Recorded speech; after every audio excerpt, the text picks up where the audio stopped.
Welcome back, YouTubers, to my channel of an Everyday Life of an Aspie. If you're new to my channel, I'm Aspie. I'm all about creating mental health and awareness, as well as sharing my life stories and experiences with Asperger's syndrome and other conditions alike, so that I can give you guys understanding into my world of what it's like as an autistic.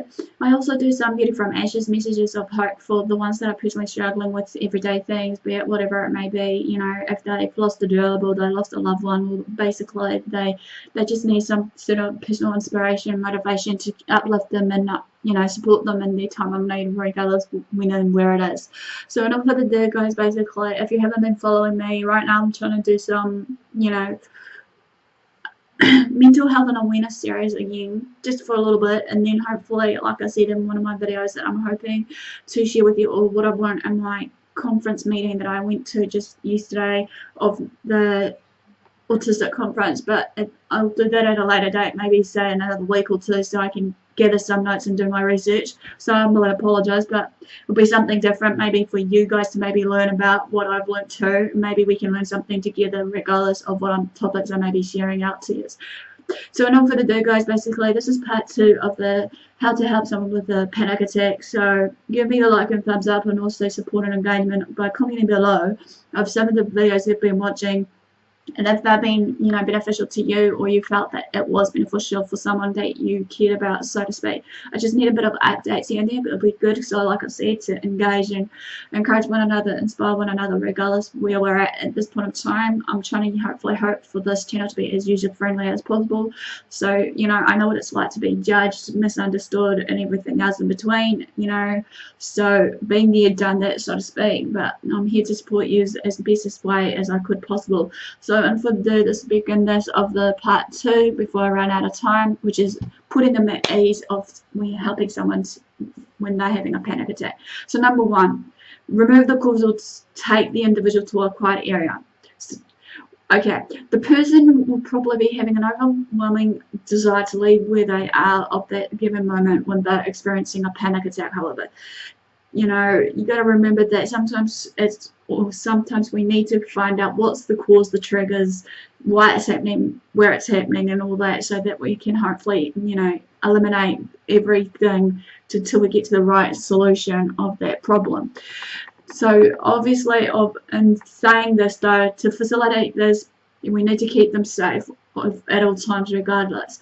We need to maybe take them to a different area, preferably one that's open and calm.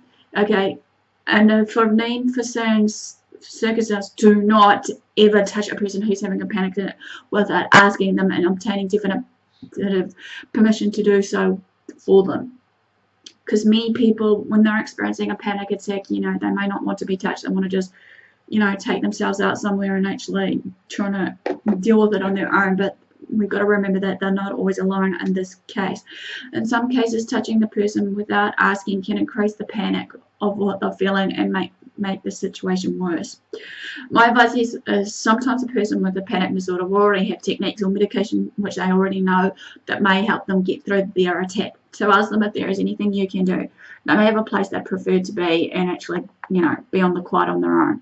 Number 2, speak to them in a reassuring but firm manner. Be prepared for the possibility of the individual trying to escape. Do not, for unforeseen circumstances, force them to stay.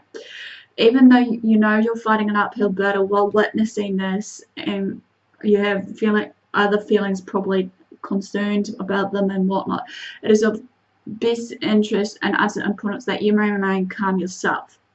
Okay, ask the individual who is, you know, going through this panic attack, you know, to remain still, but never grab them, hold them, or even gently restrain them, and just to, you know, keep them around.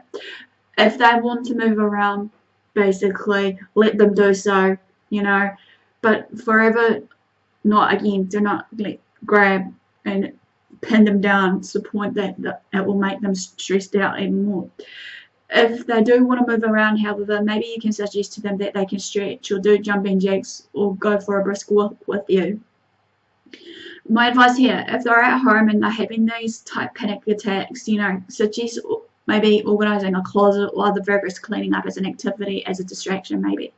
With the body key to that fight or flight response. Directing that energy towards physical objects and a finite construct task can help them deal with the psychological effects.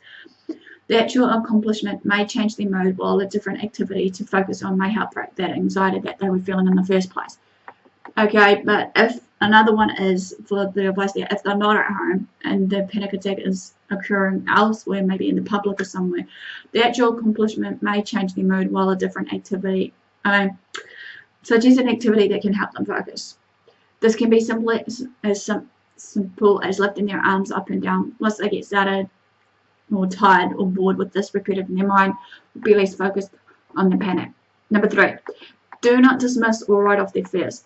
Okay, in saying this, many people do make that mistake of doing this, and that it's a key reminder that we shouldn't be doing this.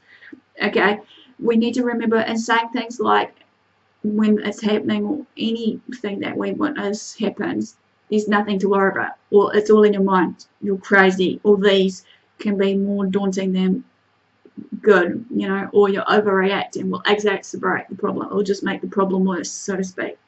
The fear is very real to them at that given moment, and the best you can do is to help them cope, minimizing or dismissing the fear in any way you can to make that, you know, in any way you minimizing or dismissing the fear in any way we can make the panic attack worse. Just say it's okay, or you'll be okay, and move on to their breathing. My advice here is just to remind you all is emotional threats are real, as well as, you know, your death threats to the body. That's why it's important to take the fears that the person that's suffering from the panic attack real seriously.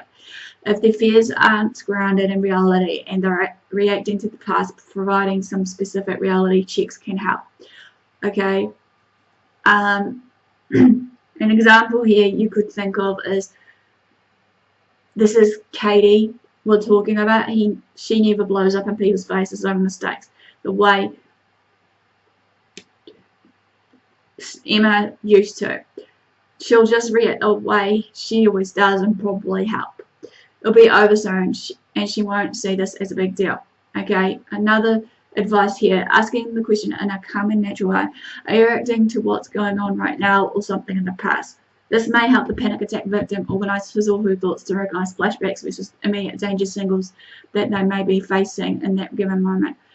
Listen to them and accept whatever answer is given to you. Sometimes people who has been in an abusive situation before have very strong reactions to real warning signs. Asking questions and letting them sort out what they're responding to is the best way to support them, however.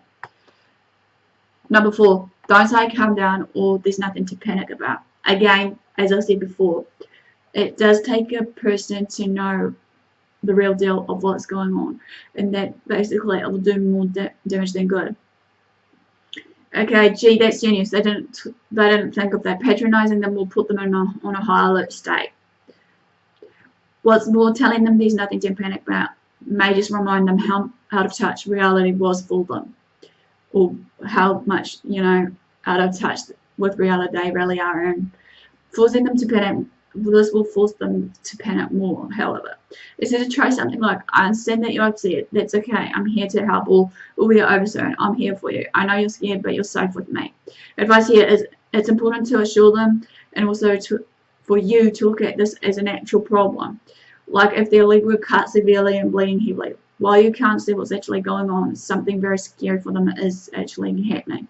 The situation is real from their side of the fence, however. Treating it as such that way can only help make better the situation. Number 5, don't pressure the individual. This isn't the time to force the individual to come up with answers or to do things that will make the anxiety worse, however. Minimize the stress levels by being a calming influence and let them get into a relaxed state. Don't insist they figure out what caused their attack, as this will just make it worse.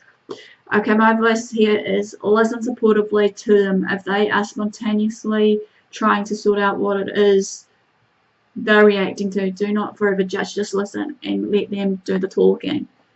Number 6, encourage them to try controlled breathing. Regaining control of their breathing will help eliminate the symptoms and will help them calm down. Many people take short, rapid breaths when they're panicking, and some people will hold their breath. This will reduce the oxygen intake, which will cause their heart to race. Use one of the following techniques that I'm about to give you to help bring their breathing back to normal. Number 1, try counting breaths. One way of helping them to do this is ask the individual to breathe in and out on your count. Begin by counting aloud, encouraging the individual to breathe in for 2 and then out for 2. Gradually increase the count to 4 and then 6 if possible until the breathing is slowed down and is regulated. Number 2, get them to breathe into a pit bag. Many people may think this is just, an old-fashioned way and they're trying to banish this right now, but it may work. If the individual is receptive, offer a paper bag, but be aware that for some people the paper bag itself may be a trigger of fear, especially if they've had negative experiences with being pushed into doing it during the previous attacks that they had in the past. My advice here is, since this is done to prevent hyperventilation, it may not be necessary if you're dealing with someone who holds their breath or slows their breathing when they panic. If it is necessary, however, this should be done by alternating around 10 breaths into it and out of the bag, followed by breathing without a bag for 15 seconds. It is important not to overdo the bag breathing in any case.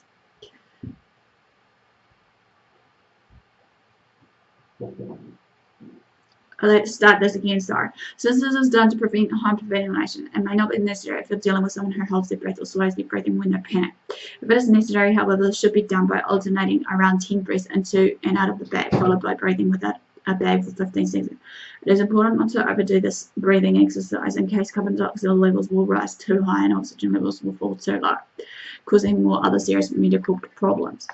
Another advice here, get them to breathe in through the nose and out through the mouth, making them exhale in a blowing fashion like blowing up a balloon. Do this with them. Number 7, keep them cool. Many panic attacks can be accompanied by sensations of warmth, especially around the neck and face. A cold object, ideally a wet washcloth, can often help minimize the symptom and aid in reducing the severity of the attack. Number 8, do not leave them alone. Stay with them until they have recovered from the attack. Never leave someone who is struggling to breathe. A person with a panic attack may seem like they're being unfriendly or rude, but understand what they're going through and wait until they're back to normal.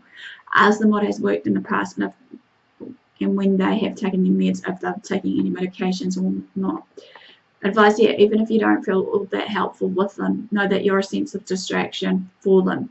If they were left alone, all they would have is themselves and their thoughts. Just to bear in mind that being there is helpful to keep them grounded in the real world. Being alone while having a panic attack is terrifying, scary, and all other mixed emotions rolled into one.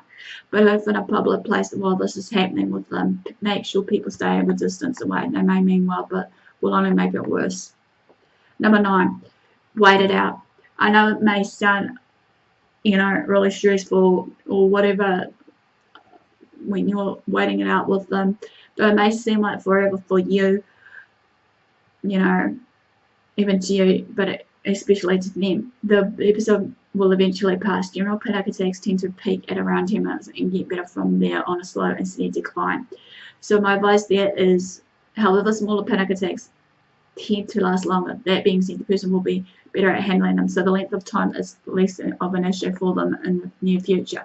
Well, this is basically ends part 2 of how to help someone with a panic attack. Give me a like for thumbs up for support, comment below, or feel free to follow me on my social media sites, AspieAnswersAll on Twitter and Facebook. Feel free to share these videos around to family and friends. If you haven't done so, subscribe to my channel because I'm hoping to see if I can do as much as I can on a daily basis right now. I'm certain topics that I feel close to my head to share with you all, regardless if it's mental health stuff. This is just stuff that I've learned through what I'm hoping to share with you all coming up soon.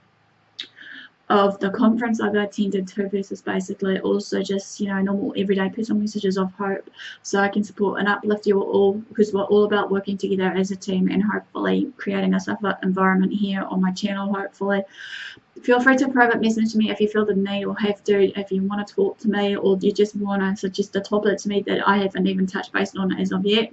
But bear in mind that there is a certain time limit of everything that I'm trying to do, of certain bits and pieces. So in all for the guys, thanks for the support. Do what you love what you do. Until next time, have a great day. Aspie signing out, and I'll see you again.